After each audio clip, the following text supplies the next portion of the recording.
Bonjour à tous, je suis ravie de vous retrouver dans ce nouveau webinaire pour vous aider dans votre reconversion en tant qu'enseignante et enseignant. Donc, je vous partage de suite mon écran. Donc, nous y voici. Donc, l'objet de ce webinaire est de vous aider à faire le point parce qu'en général, on se sent un petit peu perdu au tout début, en tout cas, de notre envie de reconversion. On ne sait même pas si se reconvertir est est une bonne idée. Donc, on va voir tout ça ensemble aujourd'hui. Donc, je fais le point pour savoir quelle action poser maintenant dans ma reconversion, s'il y a bien évidemment reconversion. Parce que le fait de faire le point, d'amener de la clarté sur votre situation actuelle, va vous permettre aussi de voir quelle orientation vous voulez donner à votre vie professionnelle. Et il n'y a pas forcément une reconversion à la clé pour tout le monde.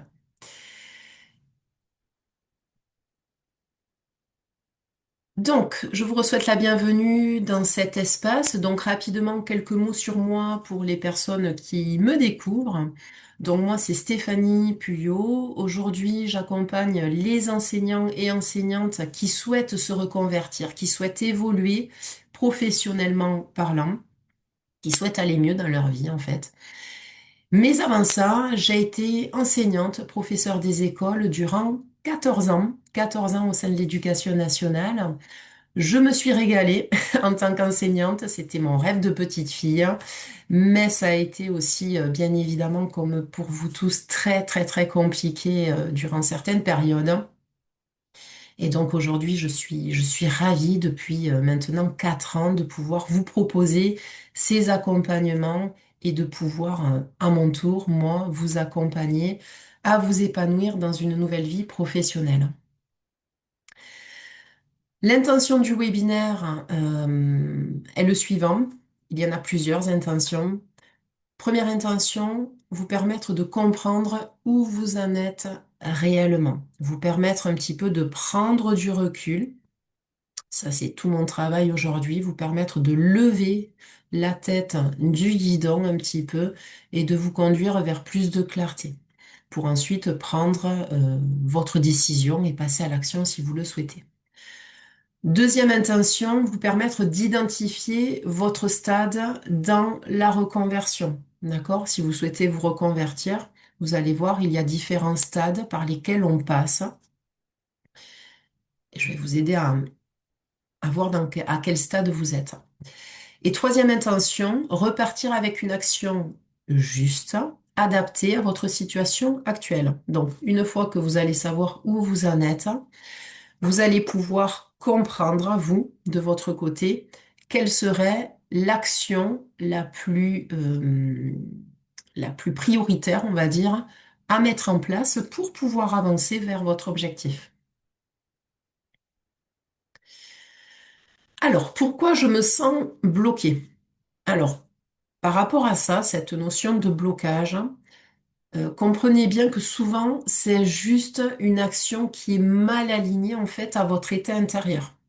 Ça, j'y reviendrai régulièrement parce que pour moi, la façon dont vous êtes à l'intérieur de vous, en fait que vous vivez d'une certaine façon à l'extérieur de vous. La reconversion professionnelle, on pense que de suite, il s'agit d'un changement de métier, de changement extérieur à nous, alors qu'en réalité, pour qu'il y ait vraiment un changement extérieur qui nous convienne, avec lequel on va se sentir aligné, va toujours provenir d'un profond changement intérieur. Alors, ça ne se fait pas du jour au lendemain, ça se fait de façon progressive, mais ça provient toujours d'un changement intérieur. Et donc, à partir du moment où vous changez intérieurement, les actions que vous allez poser ne seront pas les mêmes et n'auront pas le même impact sur votre réalité extérieure. Donc ça, dès le départ, c'est bien important de le comprendre parce que soit vous allez être dans des états de sécurité, et là c'est génial, soit vous allez être dans des états d'insécurité.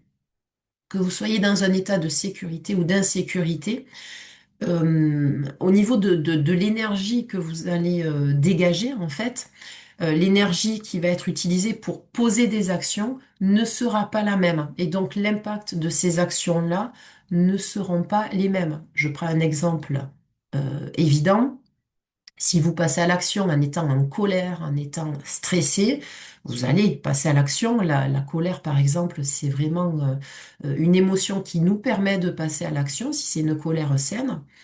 Mais il y a toujours un moment où il faut revenir, il faut savoir revenir à un point vraiment où émotionnellement on est plus neutre, plus en sécurité.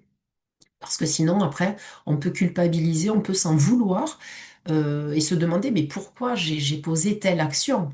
Mais en fait, c'est parce que intérieurement, vous n'étiez pas en sécurité lorsque vous avez posé cette action-là.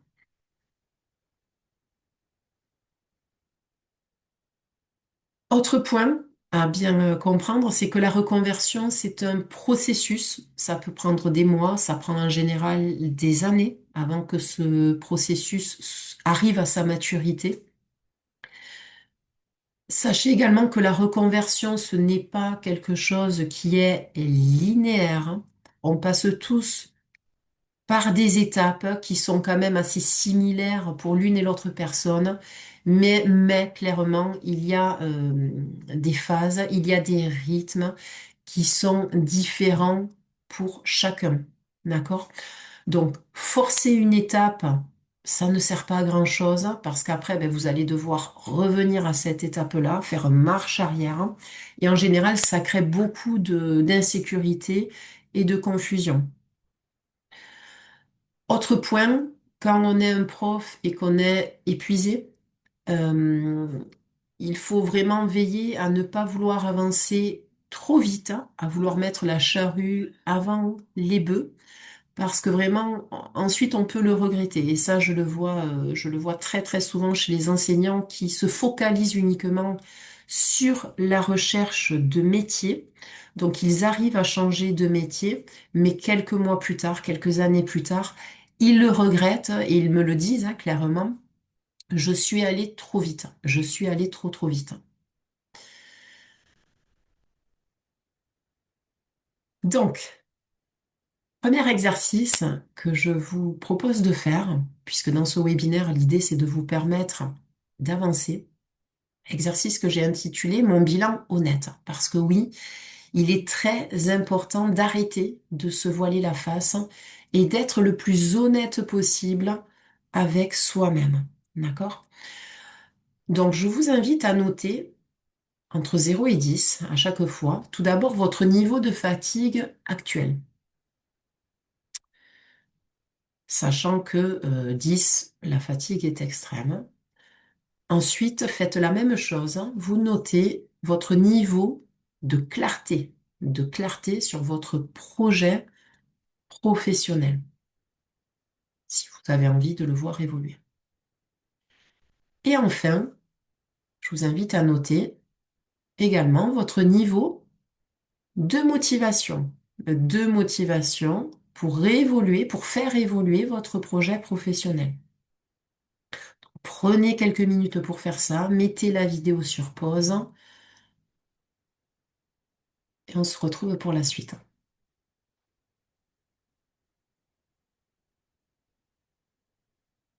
Une fois que vous avez fait votre bilan honnête, je vous invite à noter maintenant ce que vous ressentez. Ce que vous ressentez à travers votre état émotionnel, à travers votre corps également, parce que ces ressentis-là sont des informations très, très, très précieuses. Est-ce que vous ressentez de la fatigue, de la confusion, de la peur peut-être, de la frustration, une envie de changement? Si vous avez une envie de changement, je vous invite à noter également depuis quand vous avez cette envie de changement. À peu près, depuis quand? Depuis 3 mois, depuis 6 mois, depuis plus de 10 ans? Notez ça. Est-ce que vous ressentez? Est-ce que vous avez envie d'être plus en sécurité? Est-ce que vous éprouvez de la lassitude? de la colère. La liste que je vous ai mise ici n'est pas exhaustive, hein, donc bien évidemment, vous pouvez ajouter ce que vous souhaitez, ce qui vous vient. Pareil, je vous invite à faire pause sur la vidéo et à continuer ensuite.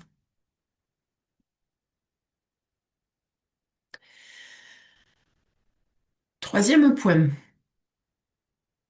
Maintenant, je vous invite à noter ce qui freine votre avancée d'après vous.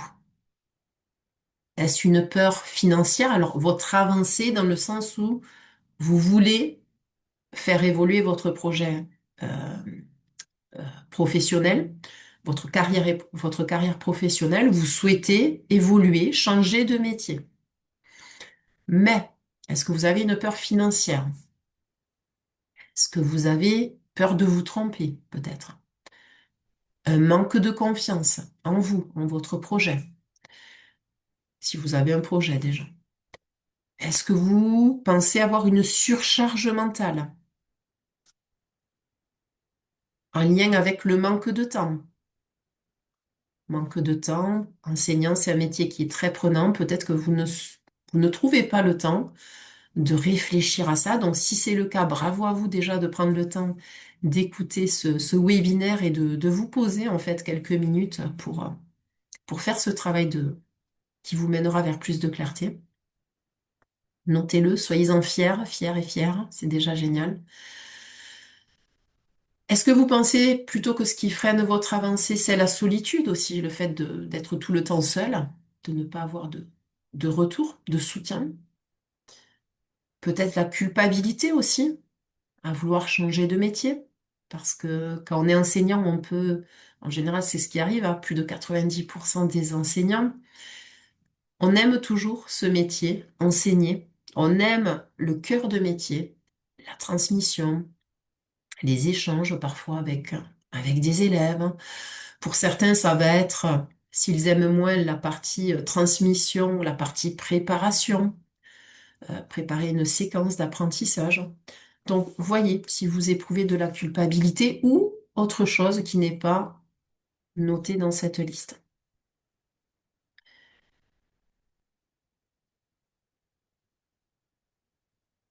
Lorsque vous avez fait cela, petit rappel, vous n'êtes pas bloqué, vous êtes juste en phase d'adaptation. Et ça, je vais y revenir par la suite. Phase d'adaptation et aussi un manque de clarté qui vous empêche d'avancer. Voyons maintenant quels sont les quatre stades de la reconversion. Donc, quatre stades que j'ai appelés naturels, que l'on peut vraiment percevoir chez chaque enseignant et enseignante. Première étape, ça va être, premier stade, le stade de l'épuisement, le stade de la survie, le stade où j'en ai marre en fait, j'en ai marre. Alors, on n'a pas besoin d'être au bout du rouleau, hein. Moi, quand j'ai quitté l'éducation nationale, j'étais quand même assez bien, hein. J'étais pas en phase de burn-out ou de dépression, mais certains peuvent l'être, d'accord? Donc là, le corps est totalement épuisé dans ce cas-là. Mais, pour ma part, j'étais clairement en mode survie, en mode pilotage automatique. Je fais ce qu'on me demande de faire, je ne prends plus de plaisir, voire très très peu quand même. Et, euh, et j'y vais. Je perds un petit peu le sens de ce métier, mais j'y vais quand même pour avoir le salaire à la fin du mois, parce que je ne savais pas dans quoi me reconvertir. Donc voilà, moi, c'était plus la survie. Deuxième étape, je vais vous les détailler toutes hein, par la suite. Deuxième étape, le flou, le questionnement. Bon, on a pris conscience que nous éprouvons un profond épuisement, que nous sommes en mode survie, en mode pilotage automatique. Maintenant, que faire? Ben là, c'est le flou. On est un petit peu dans le brouillard, on est un petit peu figé. Troisième étape, ça va être l'exploration. Quand la clarté sera faite, une exploration sera possible. Cette exploration qui mènera à la quatrième étape, à savoir la structuration, la création d'un projet et le passage à l'action pour matérialiser ce projet dans la réalité.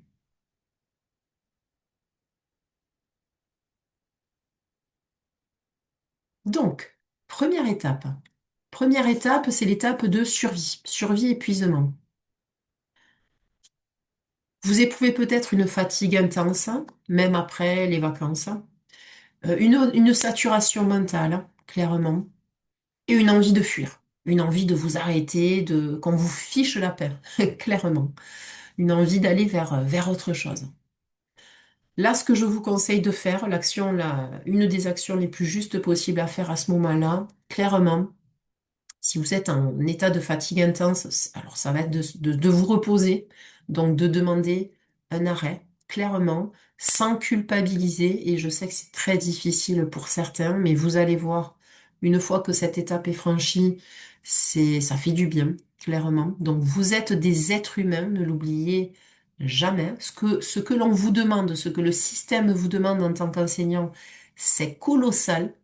C'est colossal et pour certaines tâches, c'est irréalisable.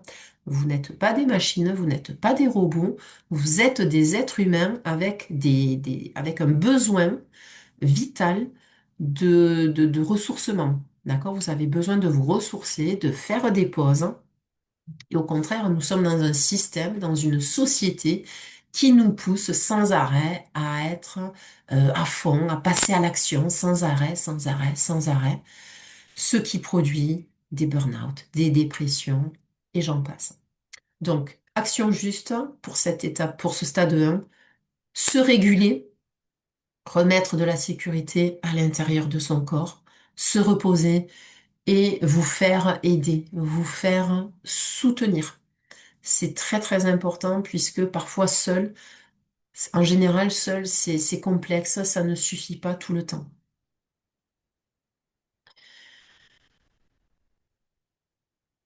Stade 2. Alors, le stade 2, c'est le stade du flou et du questionnement. Parce qu'une fois que vous avez pris conscience au stade 1 qu'il y a quelque chose qui clochait, d'accord? Vous êtes face à la réalité.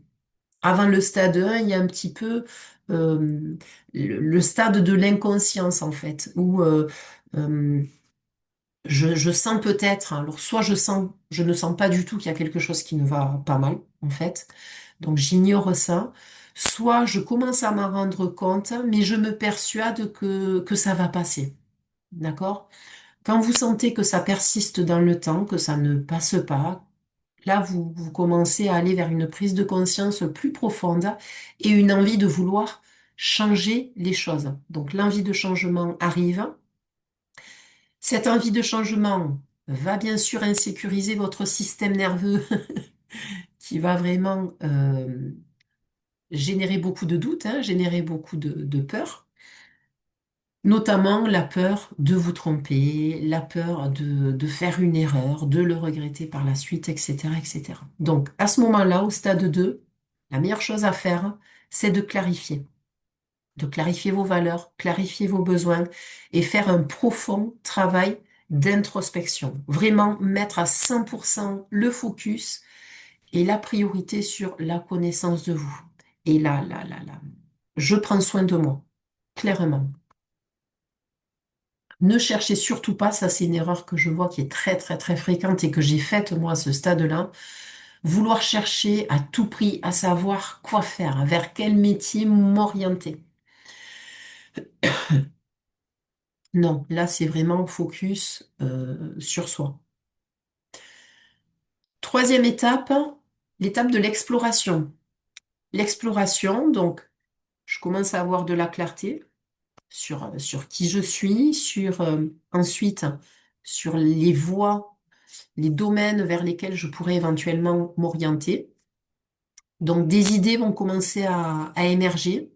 Vous allez commencer à, à avoir une curiosité plus grande, hein, vous allez commencer à picorer des informations à droite et à gauche, et ça, c'est super, vraiment. Prenez des notes là aussi, posez les choses par écrit, c'est très, très, très important. Besoin de tester des choses aussi. Attention à cette étape-là, à l'éparpillement, clairement, parce que c'est là où on peut lâcher. On est submergé dans notre société actuelle par les informations qui arrivent à droite et à gauche, de toutes parts, notamment sur le web, sur les personnes qui sont autour de nous, qui nous donnent des avis différents, divergents. Donc on est un petit peu perdu face à cette masse d'informations. Donc là, au début, picorez des informations, mais attention à ne pas vous éparpiller dans vos recherches parce que là, vous risquez de perdre énormément de temps, énormément d'énergie également. Donc, euh, donc voilà, allez-y, explorez sans engagement, hein, d'accord?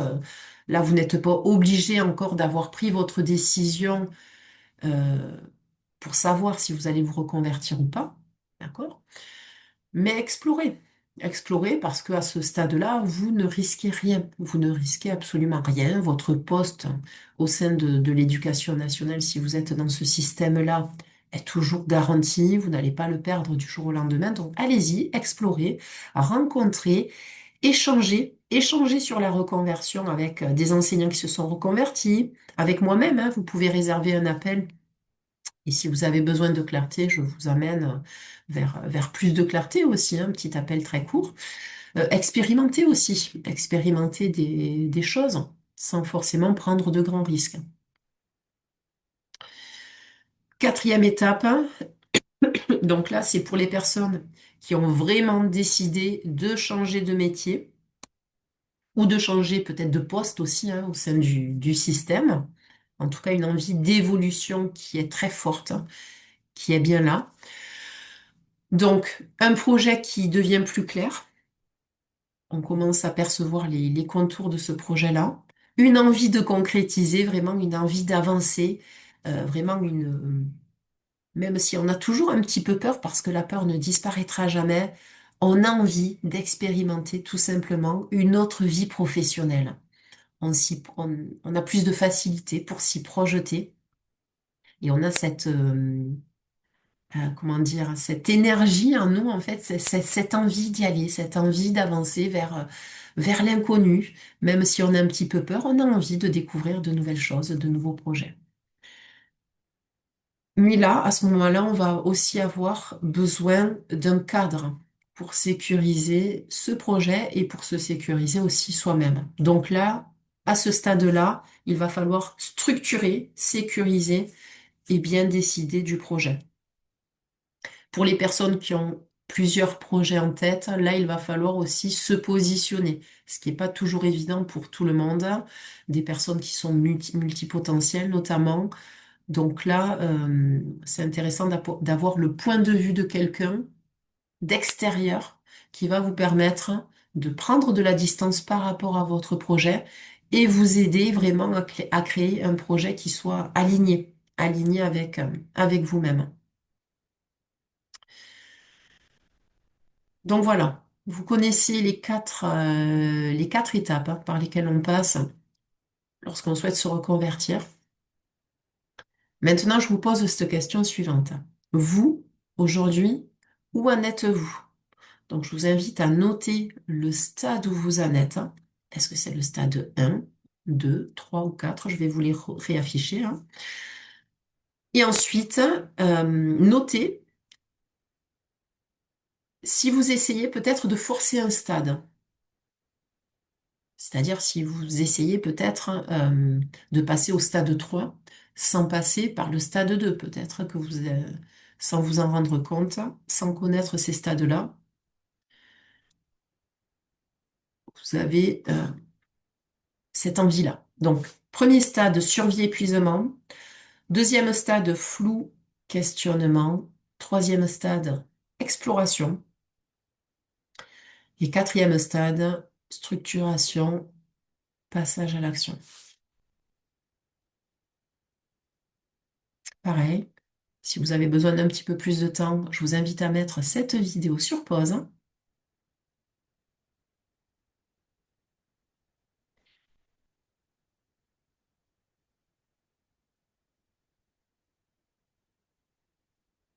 et je vous invite, maintenant que vous savez précisément à quel stade vous en êtes, je vous invite à réfléchir. Là, ça va vous demander peut-être un petit peu plus de temps, hein, quoique pas pour tout le monde.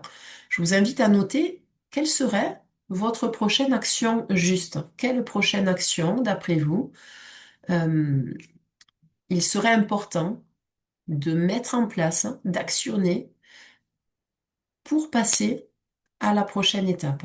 Une seule action, simple, réaliste, pas quelque chose de compliqué, d'accord? Quelque chose de vraiment réaliste, faisable, actionnable rapidement.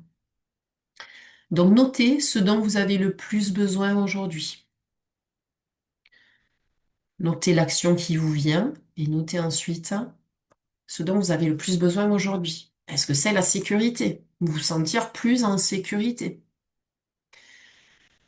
Est-ce que vous avez besoin de plus de clarté,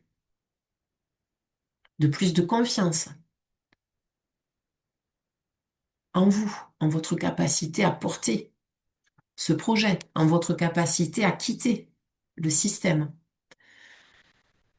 Est-ce que vous avez besoin de plus de soutien parce que là, vous vous sentez un petit peu seul, seul face à vous-même? Est-ce que vous avez besoin d'un soutien, de conseils, d'une structure, d'un cadre pour avancer? Donc là, pareil, vous mettez la vidéo sur pause et vous prenez le temps de noter votre besoin actuel ainsi que l'action. L'action, alors l'action, elle ne va pas venir peut-être immédiatement. Notez ce qui vous vient, mais peut-être que ça va venir le lendemain de votre vision de ce webinaire. Donc, pas de stress par rapport à ça. Donc, mettez la vidéo sur pause si vous avez besoin de prendre plus de temps.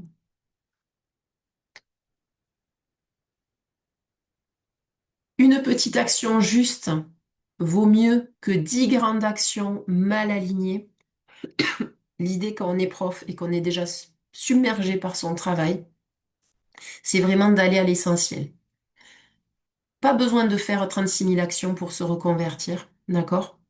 Pas besoin de s'épuiser lorsqu'on a envie de se reconvertir, ok?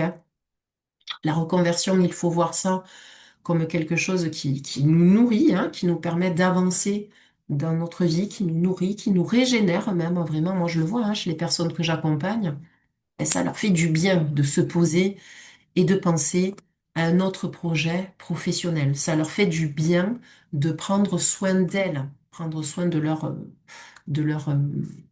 euh, comment dire, j'allais dire de leur santé, oui, c'est prendre soin de sa santé aussi, c'est prendre soin de son moral, euh, prendre soin de soi. Voilà.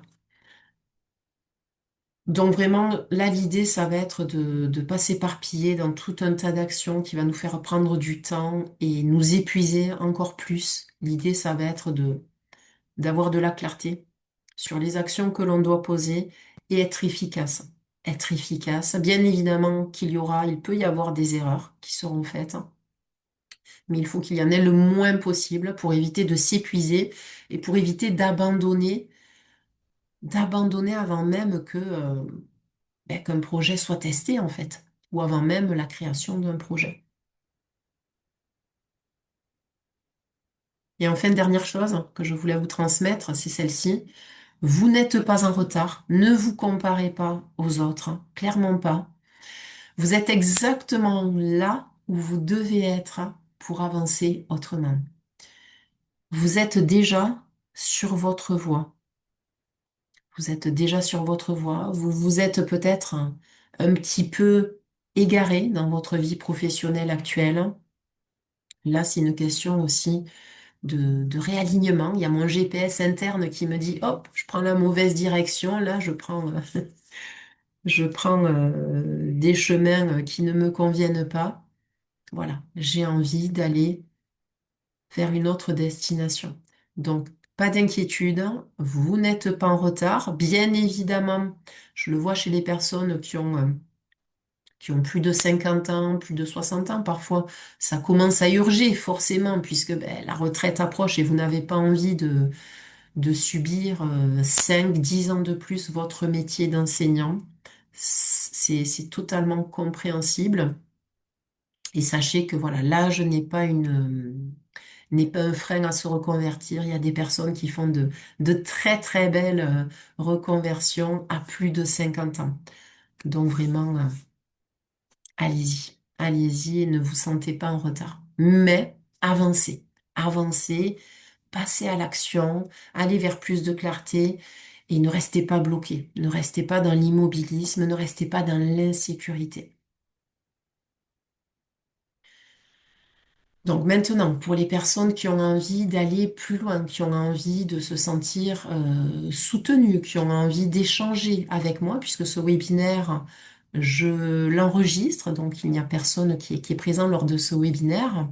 Donc si vous avez des questions à me poser, je vous invite à réserver votre appel gratuit et sans engagement. Vraiment, vous me dites un petit peu où c'est que vous en êtes et je vous aiguille sur les prochaines actions, les prochaines étapes à franchir pour avancer dans votre projet. Donc, les appels sont quand même réservés pour les personnes qui veulent vraiment avancer, qui sont décidées à changer de vie professionnelle.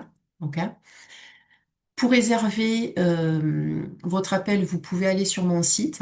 Je vais vous le mettre sous cette vidéo, donc stéphaniepuyot.com. Vous pouvez également m'envoyer un petit message par mail ou sur les réseaux sociaux, hein, sur Facebook, via le groupe privé. Il n'y a aucun souci.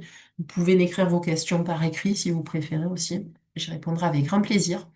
Mais en tout cas, voilà, sachez que si vous avez besoin d'un cadre, d'un regard extérieur ou d'un espace pour poser votre situation et enfin créer, avancer dans votre projet de reconversion, voilà, je propose des accompagnements. J'ai quelques places là qui sont actuellement disponibles, hein, puisque j'accompagne très peu de gens chaque année en fait, de façon à accompagner le mieux possible et à être présente auprès de ces personnes-là, hein. Donc les accompagnements, ce sont des accompagnements de 6 mois jusqu'à 1 an pour les personnes qui ont besoin de plus de temps.